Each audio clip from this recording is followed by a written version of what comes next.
Hi, this is cat kennel dog house litter picker. This is a rustic dog house cat kennel, and this is how I made it. Look, that's me working on it right now. I made it from pallets. I'm not good at these voiceover things or talking to people, and I'm gonna just speed up a bit because yeah, it's easier that way. Either way, um, I used a lot of pallets. If you used a big crowbar, it'll be a lot faster. Use a small one, take a long time. Take your pick. Not every board is going to be a winner. When that comes, cut it off because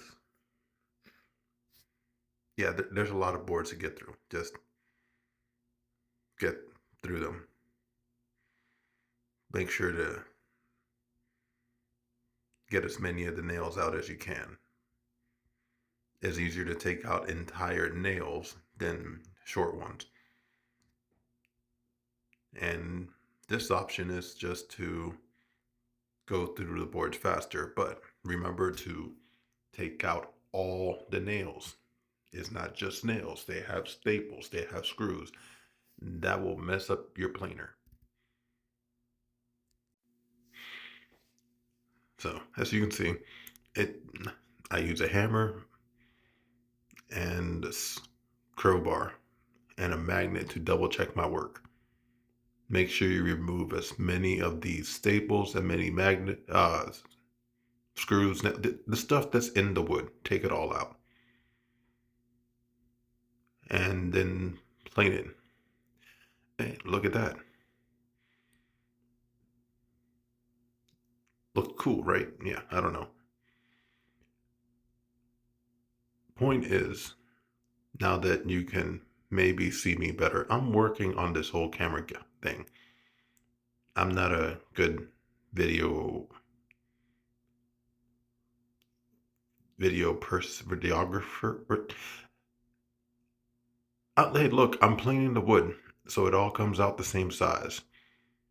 See that? Just in one side, out the other, and stack it up. Anyway, once you plane it top and bottom to make all the woods the same size, because they will vary in sizes even on the same pallets, then you have to join them. Not like glue them together. I mean, a joiner. Once they're the same size, you flip them on its side and use a jointer, which makes the side smooth, even though there's a huge stack of wood to go. Either way, once you have finished, double check because we're human. We can screw up. We're allowed to make mistakes. And I saw one nail go through and it messed up my blades. So I double checked it, even though I had a huge stack of nails. Start going through the joiner. This is to make a side pretty. No, it's to give me a straight edge so I have something to line up on my fence to my saw. And just so you know, table saw is easier to use, but I like my radial arm saw. Even though it takes me forever to line things up, it is awesome. Once I've lined it up, I put away my digital gauge, go through all the motions of setting things up and lining up to make sure I have all these boards at 3 inches. And look at that, runs right through. Safety first. Never put your fingers near a blade because you will lose them. So keep your fingers, lose a piece of wood because you can always buy more wood. You can't buy more fingers. And if you can, my mama gave me these fingers and a good sense to do something about the smoke because I dulled my blade. Basically from overuse. I use it a lot. Mm. So, also, if you have a dull blade, it will smoke. Like, a lot. A lot. Yeah. Also, it's like 2 o'clock in the morning. I usually work later, but let's call it a night. Which is not really late by my standard, but I'm going to call it a night when I get a new blade tomorrow and finish up. Cool. Now that I've cut everything up for the next night, it's time to glue everything together. So, I like to glue both sides. You don't have to. I like overkill because overkill's the best type of kill. So, after you glue things up, I have glued the panels up at 21 inches, I believe. Doesn't matter. You can make your own dimensions. Panel after panel. And for these panels, I want to make sure that they are straight. So after I have made sure they are straight, and this is how I made sure they were straight by adding half a tree to the, yeah, they're straight, as you can see. Because either way, hey, look at that. I got a belt sander. That's why I said not to worry about cleaning them all down. With the belt sander, you can finish off the rest and keep it looking rustic because you want some of those edges to pop out. You want that rustic feel, but you want straight edges. So make sure you got straight edges. And plenty of sandpaper because you're working with reclaimed material. Either way, sand it down to your preference. My preference is to remove any old paint. I then finish it with my rotating. The sander goes in circles. I don't know what it's called. Hey, a right angle clamp. I know what that's called. Brad nailer. See that? Know what that's called. Either way, this is where you realize when you should stick to one plan and not several and change your mind. Yeah. Right. Make sure all your edges line up and brad nail it.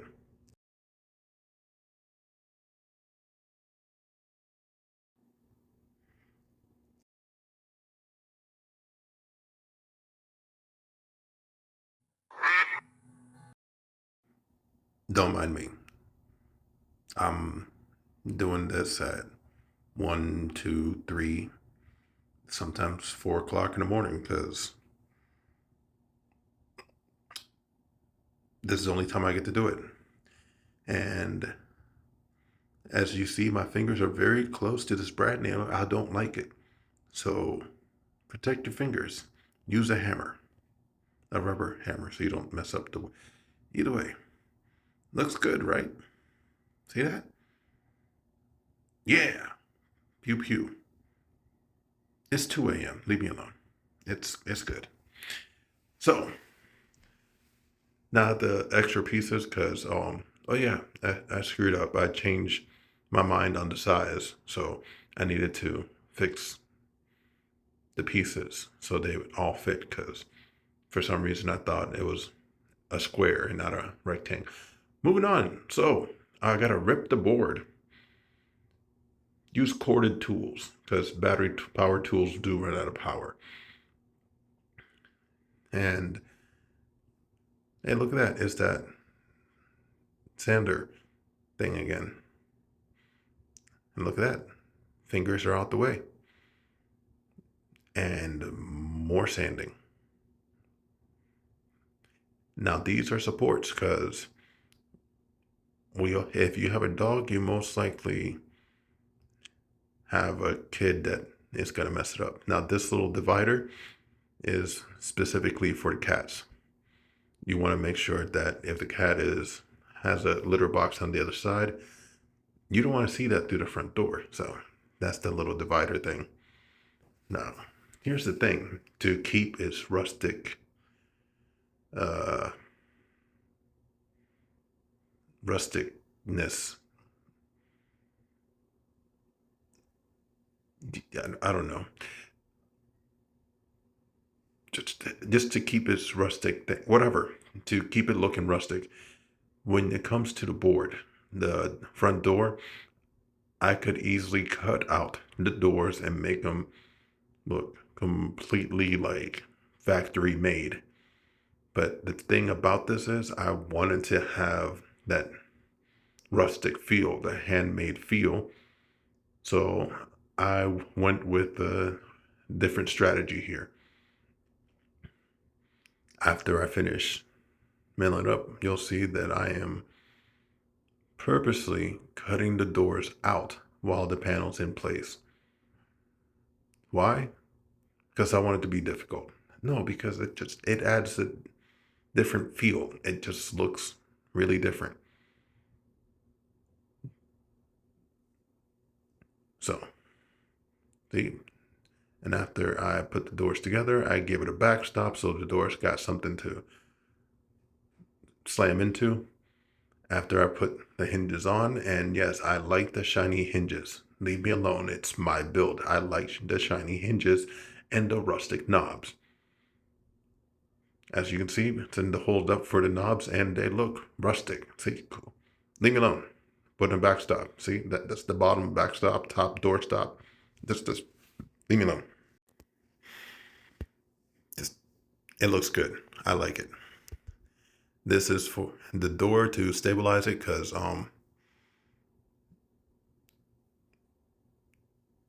who has a normal pet, who has normal kids, they're gonna try to destroy this. You need it to stabilize it with this shiny door hinges. And then you sand it down to make sure there's no splinters anywhere. Top, bottom, sides, sand some more. No rough edges. And look at that. Now it looks rustic. See that? All the details come out. And I haven't even stained it yet. See that? Look, it looks nice.